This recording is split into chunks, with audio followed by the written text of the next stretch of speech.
What's going on, guys? Good afternoon. Welcome back to Real Reds Talk, an authentic football fan channel made in Manchester. There's a lot of things to discuss today. We've got the Q3 financial reports that have just basically been announced right now as we've gone live.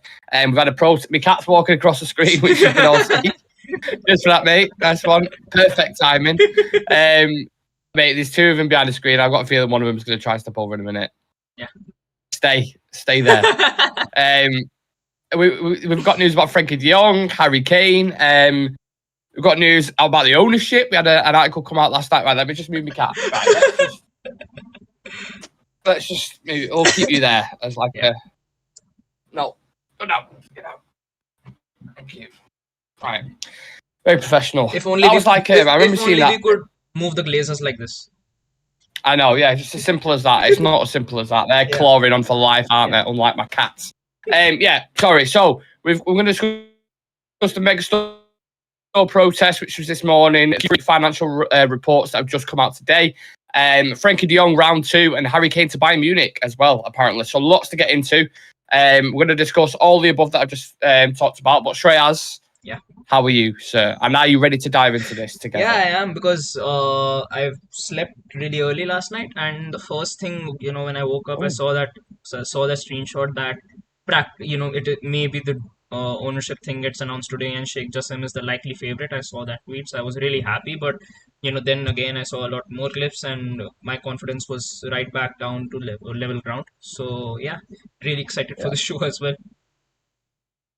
Yeah, I'm absolutely with you on that one, because last night, well, before we get into it, make sure you get all your comments, questions, and we'll read them all out as usual. Make sure you leave a like on the video for us if you can, please, and subscribe if you're new around here. But yeah, last night we had a tweet come out. So MUFC MPB retweeted something or put something out basically that's from a financial and stock market publication, I believe. It's called like Benzinga or Ben, and most people were commenting it thinking it's Bazinga from the Sidemen who's reporting something on Manchester United. Basically, it's not Bazinga, the ginger guy from the Sidemen. That's not who's reporting it. They're into like financial reports and stock market stuff like that. So people were kind of looking at it. They've got like 250,000 followers.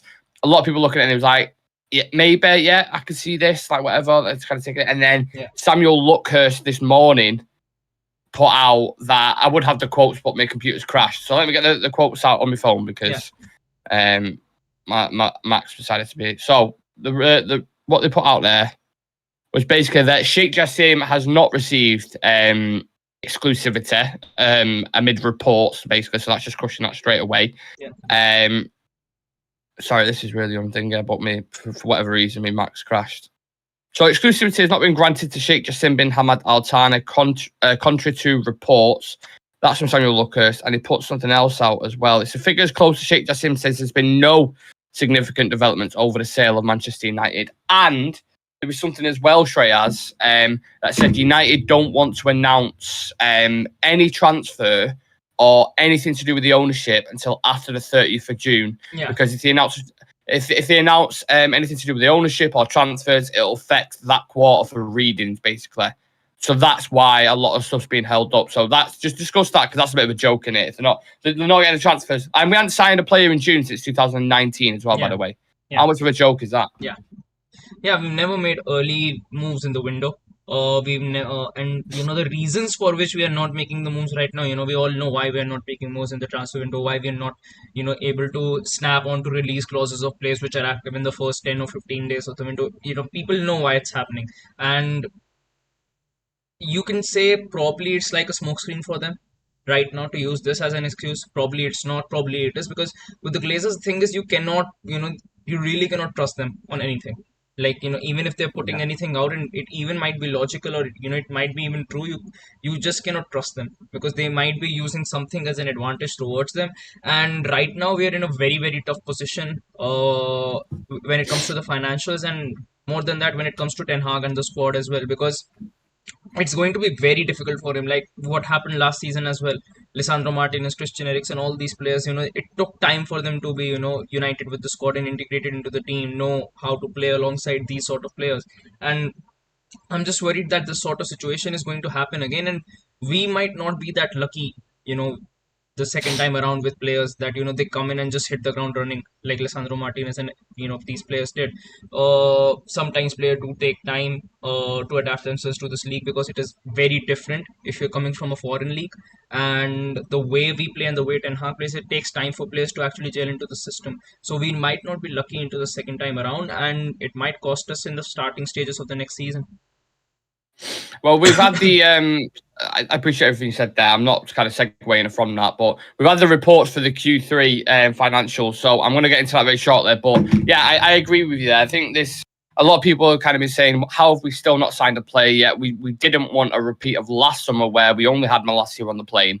And it seems like it's going to be a similar way, maybe without even a new player for pre-season. But yeah, just back to the ownership thing that I was saying. So I've got the actual quote. So the suggestion has been that for Manchester United board members, accountants, lawyers and advisors, it'd be logical to delay any announcement of a sale of United until after June 30th, which would mark the end of the fourth quarter of 2023. It has been suggested it's possibly convenient for United not to complete any signings until after June 30th, so they would not impact the club's full year financial statement.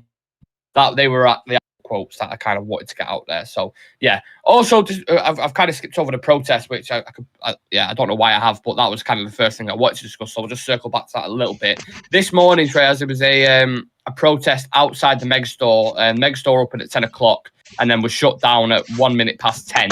I don't know if this will. What's that feedback? Can hear noise. Noise? Yeah, I heard like a scratching then in my headset. Anyway. Yeah, there's cats and scratching and everything. See what I mean? Stop it! Stop walking across my screen, for fuck's sake. Yeah, there was a protest outside the Megastore this morning. It opened at 10 and then shut down at 1 minute past 10.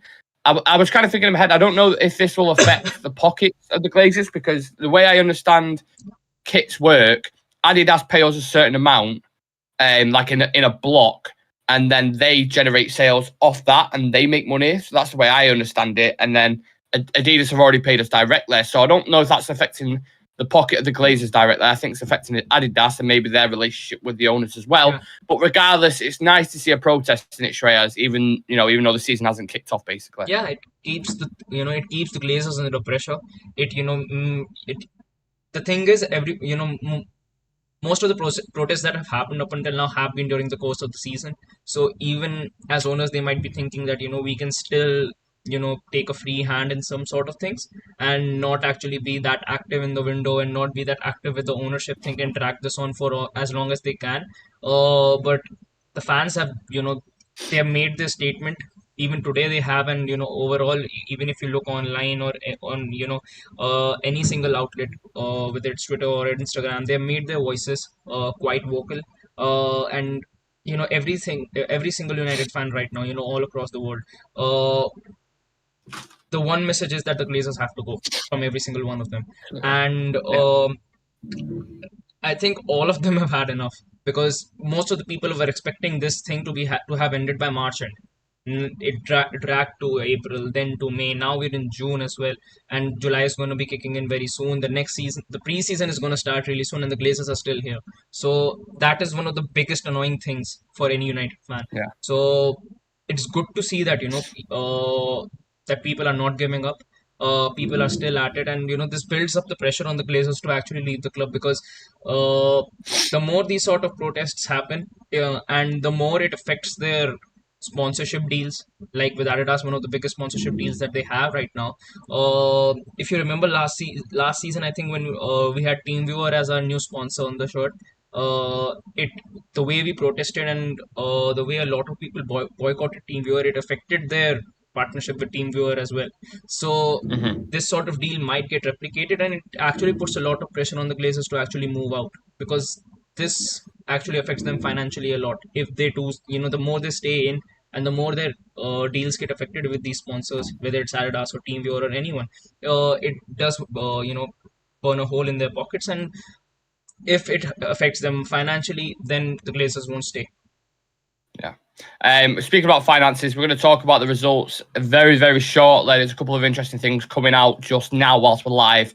That's what it's all about. We've got 37 people in the chat. Keep getting your comments in. We're going to read some of them out now. Smash like on the video. And I think Sam just put in the chat, if you want to become a Real Red Ultra member, we announced the winner today, and he already knows about it. Brian Casey is probably in the chat. He's going to feature on a live show with us next week, a big live show. So if you want a chance to feature on the show, you want a badge next to your name, exclusive perks, exclusive content every single week, and bits of extra content as well, and transfer news. Make sure you click the join button. It's about £4 a month. Help support the channel on. We've already had amazing guests on, from Laurie Whitwell, Jane from the Muppeteers, Jay Motti from Stretford Paddock, Jonathan Schrager, Kieran Maguire, financial expert. We've got Alice Talks Footy tonight, who's quite a big presence in the United community. And then we've got Jay back on Thursday. So we've got amazing things happening with the channel all the time. And if you want to be a part of that, click the join button next to the notification bell. Right, let's read out some comments then, because we've got loads of people in. We're not ignoring them. We just wanted to get a few bits out there. Scott Hutchinson saying, do not buy the kit online or shops at Old Trafford. The Glazers are gone. Absolutely. Q3 is out. Yep, we're going to discuss that very, very shortly. Don't worry about that. Charles Sam said, I don't need to ask who did the graphics. Sam did it, but with relentless. Like, he was like, I don't want to do it, but I suppose I will. STP with the usual message of the day saying, yo, everyone, hope everyone has an amazing day. Glazers out. Absolutely. UTFR says, buying in for Kane. Surely this is the one we've been waiting for. United need to go for Kane. We've got that on the topics as well. We're certainly going to discuss that. Brian Casey saying, great to see the Megastore closed due to the protest. Hit them where they'll notice it. Kingsley saying hi. Hello to Kingsley Isaac.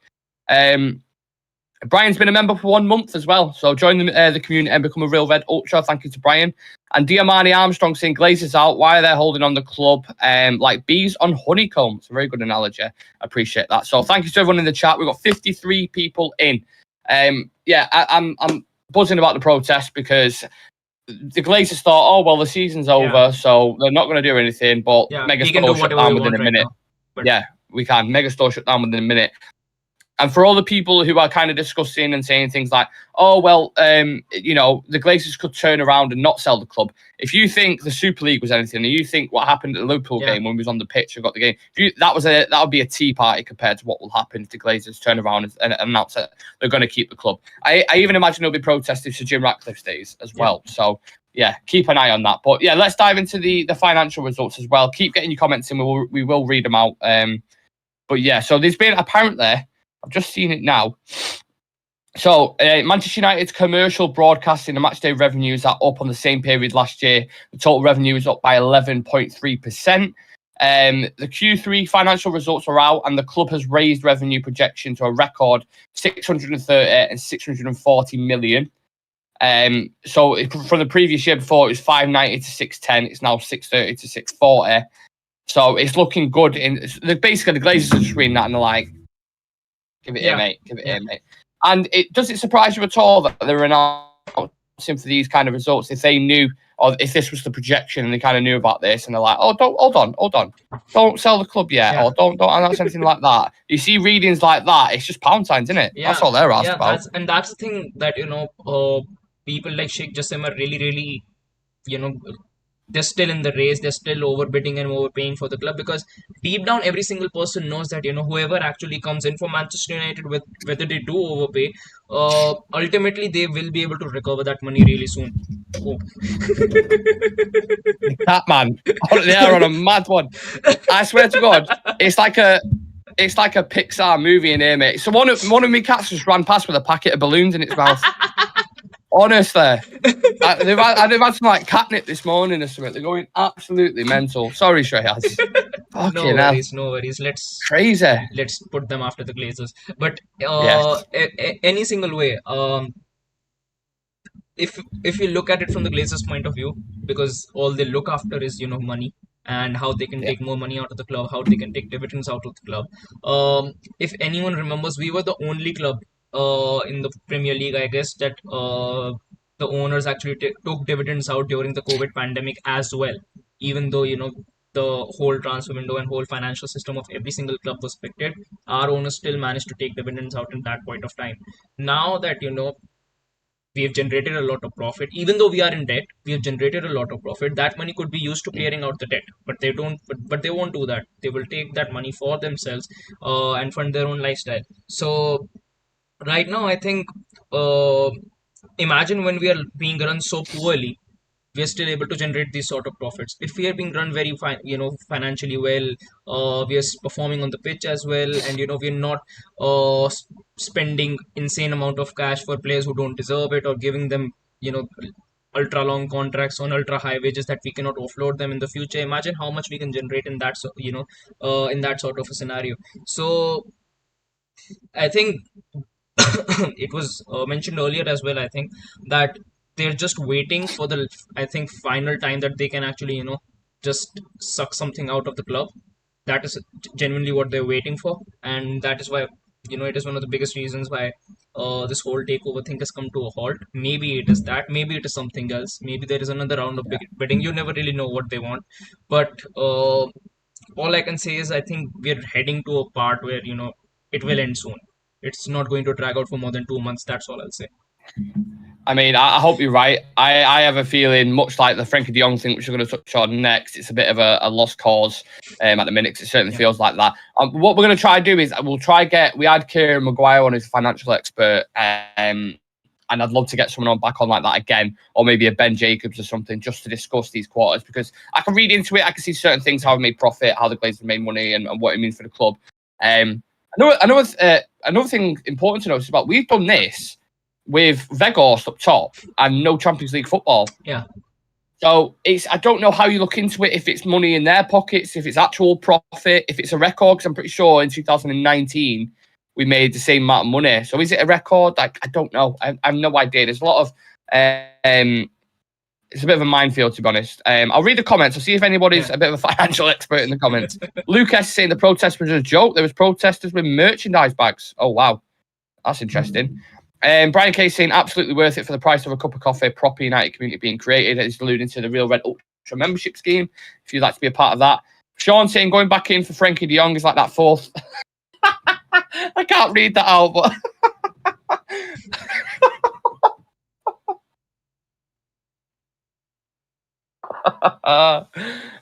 have you seen that comment? Yeah. Sean, comment of the day. Well done. I can't read it out, but well done. That is such a good analogy. Romano's just tweeted about Mason Mount as well. Understand Chelsea and Manchester United are prepared for direct contact this week to make final decision on Mason Mount. I mean, that's felt like that for weeks. Brian K saying, I think actually a member for close to 2 months, just never used the milestone chat after 1 month. Oh, fair enough. DZ's saying the club is a circus. UTFR said just order new United kit from China, 20 quid. Yes, love that. Love that. Berry New Road, if you know, you know. If you're from Manchester, you know Berry New Road is all about. That's where you get your fake stuff from. Anyway, but yeah, that's how it stands with the financials and stuff like that. So I don't know. I'm kind of waiting for more reports on this and a bit more clarity, which would be nice. So we'll move on to Frankie De Jong, Shreyas, my beloved. Yeah. My heart is set on Frankie De Jong. So Frankie De Jong's, this is according to Benaya Dashraf, who's apparently a reliable journalist around Barcelona, saying Frankie De Jong's departure is on the table as Barcelona urgently need to sell a player. Report super reliable. That's what's been put out. Look at the smile on your face. You can already see where this is going. Get your comments in about Frankie De Jong, yes or no. Do you want to return to that ex-girlfriend who broke your heart? Is it worth it? Shreyas, what do you think? I think personally, I think it will be very difficult to pull this off, because I think even if we go for Frankie De Jong, even if he's willing to come, there will be a certain amount of fee that Barcelona would want for him. And right now we are in no position that we can even spend more than 65 million on a player. We don't have the funds for it. And if we want to get Frankie De Jong, I would say we'll have to spend at least 75 or 70 million, at least, and it can easily go to 80 or 85, because Barcelona, not someone you can negotiate a very good deal with, especially when it comes to a player like Frenkie De Jong, who is very young, has had a relatively good season with them, has played multiple positions, and been quality in every single one of those positions as well. And they know that Ten Hag wants him. Ten Hag is desperate to get him into this team. So they look, actually look, if he's worth 60 million, they'll look to get 10 or 15 million more for him. So I think it will be very difficult to pull this off if the ownership thing doesn't get resolved within the next couple of weeks, because I don't think the Glazers would. were not able to sign Kim Min-jae for 50 million. They are saying they want to sign Moises Caicedo, but I doubt that they can get him because he will, also go for around that 80 to 90 million mark as well. That is a price that Brighton have quoted right now, and we couldn't sign Mason Mount either because Chelsea were wanting 60 million for him. That's why we walked off the table because we couldn't, spend more than 55 million on a player. Frankie De Jong would cost more than that. Frankie De Jong would easily cost 75 or 80 million. I don't think that he goes for less than that. And Barcelona would like to make a lot of money because financially they are under a lot of pressure as well from La Liga. Mm. So I think it will be very very difficult to pull this off. If we go in for him again, I would say if you go in for him again, be sure that you are able to get him because if that loops happens again and that and if we are not able to get him, I don't think we'll be able to recover from it and be able to sign a new player within like 2 to 3 days like we did with Casemiro. I don't think that we'll be in that sort of a situation this time. Well, that's it. You don't want your heart broken again, do you? My heart's already broken from last summer. And we put the post up this morning that we was going to go live. And it was literally like we're back in 2022 again. We're talking about Frankie De Jong. And we're talking about financial reports and the ownership and stuff like that. It literally feels like we travelled back in time. United haven't really moved forward aside from the manager and certain players. So people are just joining and realise what the hell is going on. We've discussed the protests outside the Megastore this morning. The Q3 financial results have been posted and we discussed that. So basically, Manchester United expect an adjusted profit of between 140 and 150 million pound for the year compared to the previous forecast of between 125 and 140 million. We are going to try and get Kieran Maguire back on or someone in the financial world to explain this in layman's terms, basically for us kind of empty heads. But yeah, and now we're discussing Frankie De Jong, as you probably already saw tuning in. Deez is saying, don't be surprised if City bid for Frankie De Jong. That is an interesting one. But I think that depends on what happens with Declan Rice, personally. I think if they don't get Declan Rice, they could very quickly switch to the Frankie De Jong deal. They've already signed Kovacic, but it's clear they want another midfielder. So, I do agree. I do. That's why I'm not getting the hopes up, because I think if City go in for him, Frankie De Jong, they'll offer the money that they want. The relationship between Barcelona, Pep, these people at the board level with Barcelona, I think that'd just be an easy deal for him to do. Brian saying, if this is true, United should go all out and get him, given what happened last summer. Ten Hag knows he wants to join him at United. And that's the thing in it, Shreyas. Like, if it's available, then you get, like, if we know concrete, if it's just Barcelona reporting it, because Barcelona wanted to sell him for ages, haven't they? Yeah, but De Jong's wanted to sell him in last window as well, but I think more than Barcelona, till the time Frenkie De Jong himself gives a green signal that, I'm open to leaving Barcelona, that's when we should go in for him. If not, then I think we should stick to our options and we should rotate about them. We shouldn't enter for Frenkie De Jong. Yeah. 60 people in the chat. Please do subscribe if you're new around these parts. If you love football content, we are live every single day, 2 videos a day almost. We've got a great guest on tonight. Alice Talks Footy. You probably would have heard of her. She's on joining us from 8 o'clock tonight. We've got Jay Motti on from Stretford Paddock on Thursday. And loads of stuff going on with Manchester United during the week. So absolutely jam-packed week for content. You don't want to miss out. Smash a like on the video. Become a Real and Ultra if you want. Click the join button next to the notification bell for exclusive content as well. UTFR saying, I'm up for the fourth. I'm up for the fourth tug if we can get Frenkie. Lucky Singh saying full sale. Absolutely. There's so many comments. I'm going to try and read out different comments because there's a lot of people. Lucky Singh saying Darcy, Brian, Edward, Kevin. We're going 2 idiots joining us as well. We have money. You're coming with us, Joel and Avram, like it or not. Abby Diaslo says Glazers out, Sheikh Jassim in, De Jong, Rice and Mount, Rabiot, Timber, Mbappe, Casado come to United. That's a very expensive transfer window. I don't even think with Qatar, actual Qatar, we can get that if we even get 3 of those players, I'd be happy. Yeah. If we get 2 of them, I'd be fucking happy, to be honest with you. Shah Sam, no Anthony pictures and new kit. Could his accusations be the reason for that? Potentially. I know there's no pictures of Garnacho as well, I believe, in the 49 kit because of the number 7 rumoured, apparently. So that's interesting. Screen Stars is saying afternoon all. Good afternoon to you, Screen Stars. We've got any more? We've got loads. Absolutely loads of comments.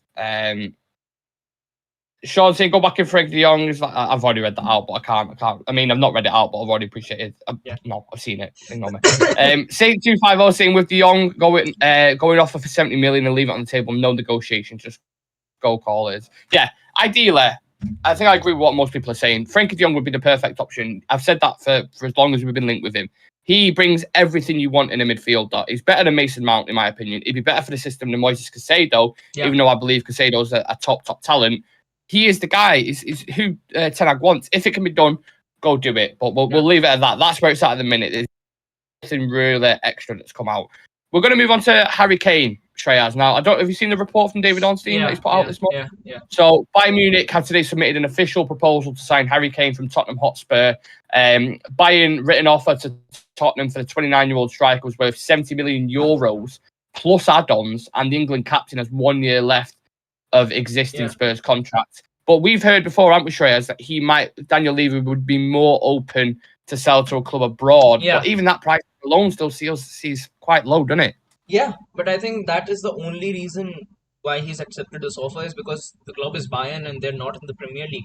I think the moment someone like us or City or some a club like us or City actually enters into the race, that price moves from 70 to 110 million, like 40 million. The price jacks up instantly because Daniel Levy is not a reasonable guy to actually negotiate with, especially when it comes to his top players. Harry Kane has tried to leave Spurs multiple times before, especially last season. He wanted to move to City. He couldn't force a move. Ended up staying at the, Spurs for another season. Had an incredible season with them. But I think even now, if we go in for him, we won't be able to sign him. I genuinely don't think so.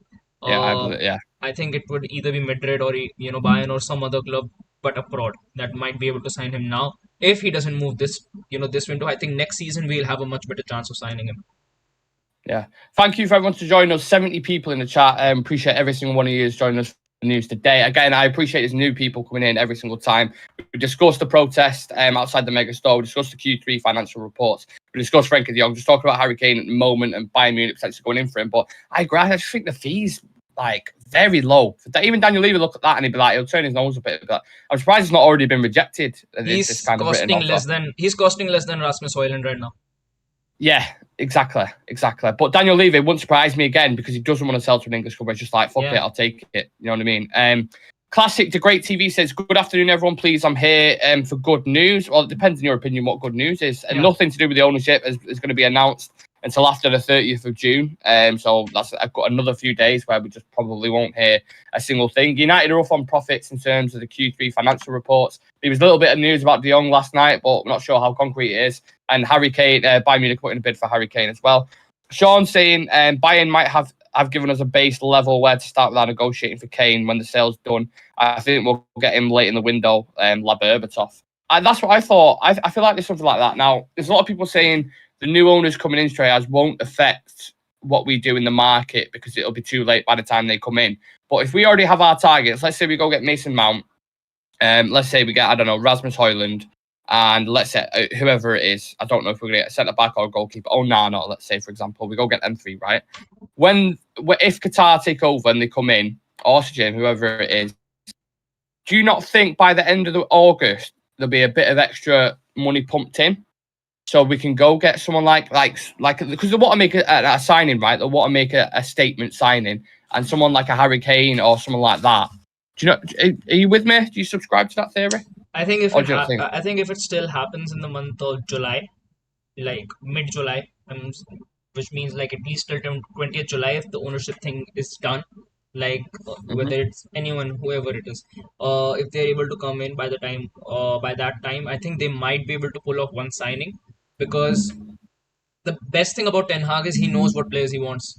Like even right now, if you would ask him who do you want as a striker, he knows his options. Who do you want as your centre back, he knows his options. Whether it's a midfielder, a goalkeeper, whichever position you might ask him. And I think there is one big signing we pull off, and that would be a striker. I think we still sign a midfielder. I don't know whether it's going to be Mason Mount, but I think we'll still sign one midfielder. I think we'll be able to sign a striker, but I think that's the two things that might happen because it is very difficult for us to offload players. We genuinely don't know what's going to happen with the ownership as well. So there is only two positions that I can actually come out and just say that these two positions will be filled, and that would be the midfielder position and the striker position. I hope the goalkeeping situation is solved as well, but it looks very, very difficult right now the way things are moving because we are hearing practically nothing about what's going on with the outgoings with the club. Yeah, it's a joke, isn't it? There's a lot of people saying the Kane deal has been rejected. I wasn't saying it wasn't. I was just literally reporting what Ornstein has put out, saying there's been a proposal. But I assume that they wouldn't kind of accept, because it is quite low from Daniel Levy. But I mean, I was basically just saying it wouldn't surprise me if they sold to a club abroad, because they don't want to sell to a direct rival, especially who they're trying to get into Champions League football with. Darcy, Brian, Edward, Kevin, ready to go. The other two will have to accept it. Sean saying Onana, Frenkie De Jong, Kane, and Højlund, take the receipts, people. It'll happen. Mate, I would be absolutely buzzing with that Kane window. and Højlund in one window. Mate, if we signed Onana, De Jong, Kane, and Højlund, I mean, we'll be give it here. We'll be in a much more serious condition when it comes to winning trophies next season if we pull those four signings off. Yeah, absolutely. Right, there's 50-odd people in the chat. This is genuinely how you feel. Yeah. When do you think Manchester United will be sold? Just judging off your own personal feeling, your gut feeling. When do you think it'll be announced? Because they've already put out there that, by the 30th, nothing's going to be announced until after that. So you're talking about July. We start pre-season on July the 12th, right? In Oslo against Leeds. So, and we won't sign a player till after the 30th as well. I know Romano's just come out and reported about Mason Mount in the next 24 to 48 hours of discussions, but he won't be in a Man United shirt until July, basically. So when do we think the actual date? And we'll see what people put, because I'm interested to know. Mid-July, says Scott Hutchinson. Yeah. Lucky Singh says Qatar will be Manchester United new owner. Sean says by the end of July. Sam saying start of the season. But the thing is, Sam comes off as pessimistic, right? But he's a lot of the time he's kind of right about it, because we want to be hopeful about it, and we want to be like, like this will happen. Same thing with Mason Mount. I said about Mason Mount, I said it'll be signed. The bid will go in tonight. It'll be accepted, because I couldn't see a world where Chelsea would reject that third bid for a player with a year left on his contract. It surprised me so much. When do you think, Treyas? What's your heart telling you now? Mid-July. Right now it is saying mid-July. But I think if not mid-July, then next year. Next year? Okay, now. You like next season or? 2024. Genuinely? Is that what you mean? No, but I think mid-July will be the last. Because I think if it is in mid-July, then our next season will literally be ruined if it doesn't happen mid-July. This is what Glazers are doing to Nick as well. Sorry, I'm not having my antihistamine this morning. For all you hay fevers, unite together. Fucking horrible, man. I've got another sneeze coming. I think it's going to be... What's that? Bloody hell. It's all going off this morning, honestly. It's all professional, man. We've kept it going. I think, judging from everything I've seen and how many times I've been shocked that it hasn't been announced. I mean, remember in April when it was like, should be done mid-April by Easter, blah, blah, blah. Fucking hell. 1 second. Oh, Jesus Christ, man. Fucking hay fever. By mid-April. And we're still going now. It got announced in November, and we're still going right now. So I think, honestly, probably August or September. Genuinely, that's how I feel. I would be surprised. Yeah. Once the summer window's open and the Glazers have fucking only spent a certain amount, and then they're like, here you go, off you pop. You can pay for that transfer window that was abysmal, and then you can get your feet under the table and all that kind of jazz. Let's have a look what people are saying. People saying bless you. Thank you very much. Appreciate it. Screen Stars is saying September. Yeah. Tim saying September. UTFR saying today. A lot of varied opinions. Yeah. All this takeover is so confusing. Some say it'll be announced today, while others say it'll be announced by the start. It won't be announced today. I'll tell you, it won't be announced today. No. United got a kit launch. They just announced their third quarter for financial reports. Like it might happen next month, but not in the next 2 to 3 days space of time. I don't think so. Yeah.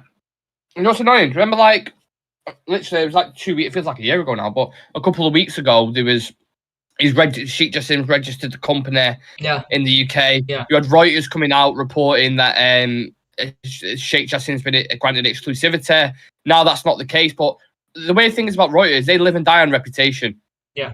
Even Karen Maguire said that on the show. Like, they don't have a horse in the race. So it's very interesting how they put that out there. But then there is NDAs as well, Shreyas, and we haven't heard anything in 10 days. So I don't get what the holdup is. Well, this might be it, the Q3 and transfers. That might be the actual holdup. But if we don't hear anything after today, then what will be the excuse? Just that they're trying to... I don't know. Round of I have bidding. no idea. Give Sir Jim Ratcliffe a chance to launch another bid to match Sheikh Jassim's. I think that's the only thing that they can actually come out and say. So we've got Scoreboard saying, I think they'll announce the sale in November. Jesus Christ. Lucky saying Glazers ownership will be coming to the end after 3 Qatar. Brian Casey saying, I think the financial reports are out today. People are putting 2 and 2 together. Yeah, it makes sense. Dimarcio, Taremi, Mount, Onana, Timber, De Jong, Rabiot, Mbappe, Rice to United. I mean, again, very expensive. I don't see it happening. So Sam's putting cash equivalents down 95.8 million to 73.7 million due to investment in the team. However, sources say there is enough cash for more transfers this summer and that restrictions on Erik ten Hag relate to FFP. But what is it? Is it though? Because I've heard a million different things about FFP. Don't matter. It's cash. We haven't got a cash revenue to buy players. We need to get a financial expert on to discuss it. I'm really interested to know. But yeah, that's where we're at the minute. Just a quick recap again. Megastore shut down after 1 minute. There was a protest outside there, so they couldn't sell the new home kits, which is great news. The Q3 reports are out. United have made a profit by the looks of things in terms of generated revenue. Frankie De Jong to United probably isn't on, but we can all dream. And then Harry Kane to Munich. I mean, the bid's just basically fuck all. But again, wouldn't surprise me. Shreya, is anything else you want to kind of touch on before we wrap the show? We've got 64 people in the chat. If you haven't left a like on the video already, please do, and subscribe. We're going to be live again later on at 8 o'clock with Alice Talk Football, and we'll be discussing all this and much more. Realistically, who do we sign now? Like, imagine the situation is this thing doesn't get resolved by the start of next season, which I think might happen. Even if it gets resolved by mid-July, I think it will be very difficult to pull signings off. And I think the people who will be in charge of signings right now as well would be the Glazers. And they haven't put a penny in since the winter window. Like in the winter window last season, every single club, they made money signings. Even the teams that got relegated last season actually pulled money signings, but we didn't. We got 2 players on loan. One who got injured after every couple of games, and one who just wasn't good enough to play for us. So now, considering we know which areas we need to improve on, we need a midfielder we need a couple of midfielders actually. We need a centre back, we need a goalkeeper, and we need a striker. A couple of strikers actually. So realistically, if we sign 2 or even 3 of those players, who would them be? Because I don't think we're going to sign Casado. I'll give you 2 answers to that. Okay, so one, my actual who I would want to sign and be very, very happy with is Onana as a goalkeeper, Kim Min-jae, De Jong, Kane. That would be the perfect transfer window for me personally. Not going to happen. Just as simple as that. I don't think we'll sign Kane, and I don't think we'll definitely won't sign Kim Min-jae because I think he's going to Bayern Munich. But if we get Onana, I don't think we'll sign De Jong either. To be honest, that's why it's a dream transfer window. But I think we get. I don't know about De Gea though, because the contract situation with him runs out. The 1st of July, I think, is exactly when a certain clause gets triggered. So honestly, I don't know which way De Gea is going because I've seen so many conflicting reports. But I'll just judge it because of how much we've been speaking to Onana's agent, and he's actually been in England and stuff. I think we sign Onana. I think we sign Mason Mount. For striker, that's the biggest question. That's what I don't know. Because if you go with Rasmus Højlund and you end up paying big bucks for him, that's a lot of pressure on a 20-year-old kid to be United's number 9. He'll come good, but it'll take him time to be plus.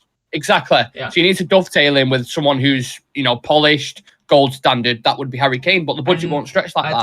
I think the biggest problem about that is, I think what we'll be seeing next season is that Rashford might be starting, at least for the first few games, at least I think Rashford will start up top for us. Because I think it will be even if we sign Højlund, I don't think that we can just bring him into the team to play as that striker. Agreed. And that is why I think we were seeing a lot of reports that, Ten Hag is looking to sign a winger earlier on in this window, because it just meant that, Rashford will play up top and he doesn't trust Sancho to play off the wing, because he trusts Garnacho more to actually play off from the wing rather than Sancho. And Sancho is actually someone who he has put up for sale if we get a bid around the 40 or 45 million mark. So it just shows that, Sancho has definitely fell down the pecking order a lot. Yeah. Laurie Whitwell's just tweeted, sorry to cut you in there, but he's just tweeted about these third quarter results and he's made a couple of points which are interesting. So cash plus equivalents up to 73.7 million from 31 million due to revenue. Club now say 40 million will be left on credit facility at June the 30th. Had vowed to fully wipe. Still means 260 million available on credit. Money there for signings. The limit is FFP. So that's what we're talking about. So if you could, we talked about David De Gea there. If you could remove them wages off the bill, 375k a week, I think someone put a comment in before as well. That could open potentials for FFP, I believe. Yeah. But yeah, I don't know. It's all a mess at United at the minute. We are going to, I promise you, we'll get a financial expert on to discuss this, because I can only read so much and look into so much and assume so much. But yeah, some very good points there from Laurie Whitwell, who's been on the show himself. I'll read out a few more comments, see what people are saying. Let's have a look. There's so many. Appreciate every single one of you tuning in, by the way. Brian K said the ownership is dragging on. It's definitely affecting us bringing players in. We can't even get players on a free. Rabiot turned down more money at United to stay at Juventus. It's a very good point. Cleo Lopez saying, come on, so long. We can't even sign a single player. So frustrated. We're with you on that, Cleon. Sorry. Lucky Singh, I think good news break. Sean saying, I don't think we'll sign a centre-back. Agreed. Unless Maguire leaves, then we could potentially. Nothing is happening. Takeover or buying players. 2,475 subs, so close to 2,500. Yeah, if you haven't subscribed yet, please help us achieve that goal. We're 25 subs off 2,500, and that'd be amazing for us. So please do consider it. Brian Casey's agreed with there, Shreya, saying I think Rashford will play down the middle. I agree with that as well. Would not surprise me at all. I said to Sam yesterday, remember last season, pre-season, we saw Martial, Sancho, and Rashford together, and we were all like,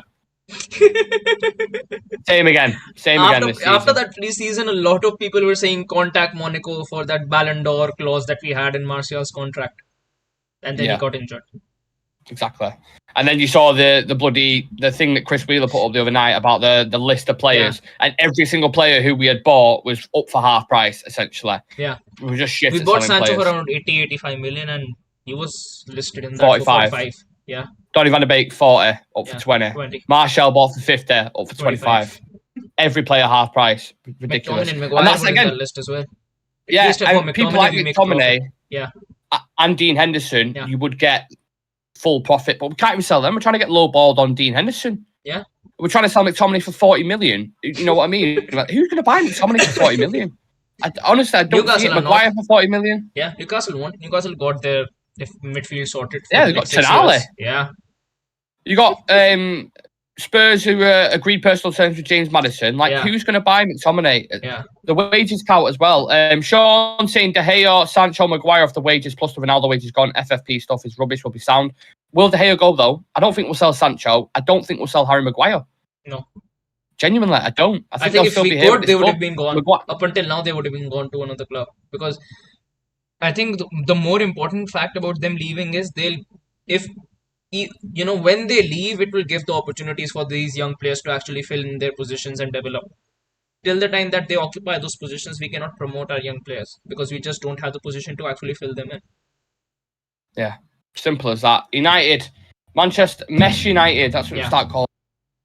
No one has a clue what's going on with the ownership. No one has a clue what's going on with transfers. They're dicking about apparently was in for Casado a couple of days, and it's like it's so the tactic they used was so fucking obvious. Yeah. Like, oh, we're gonna go for Casado then because you're not selling them, and then they're like keeping an eye on it. It's obviously like, mate, we're not bothered. And there'll be a compromise somewhere, and it'll be like 57 plus 3, and they'll meet in the middle, which is a ridiculous price for Mason Mount. The transfer's a mess. The ownership is a mess. It's just like, I can only imagine what Ten Hag and the players are thinking, and even people at the board who could potentially lose their jobs when new owners come in, but they're just sat there thinking like, we're in a situation where now it doesn't even matter to me if we pay more for Mason Mount, because I just want to see someone come in and actually bring at least certain qualities into this team. Because right now we've got no one. Yeah, I think one thing's for sure, we're going to have one player maximum, it feels like. By the time pre-season kicks off, I mean, I would have been optimistic about 2, but the thing with Rabiot, he's like, no, even though you offer me more money, I'm going to stay at Juventus. So we kind of caved into the demands, and he's like, no, I'm going to stay at Juve, mate. And I think no another scary thing that we're walking into with next season is we don't have a player who can come in for Casemiro next season as well. Like this season, we saw that when people don't come in for Casemiro into this team, how much the quality level drops. This is something that will be replicated next season as well, because we haven't signed a CDM.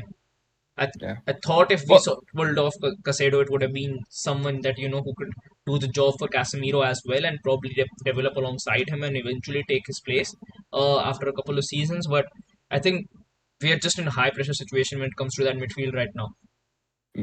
Well, we're definitely going to sign players, because they've just said there £260 million is available on credit. Yeah, available on credit. So whoever it is, I don't know. I don't know why.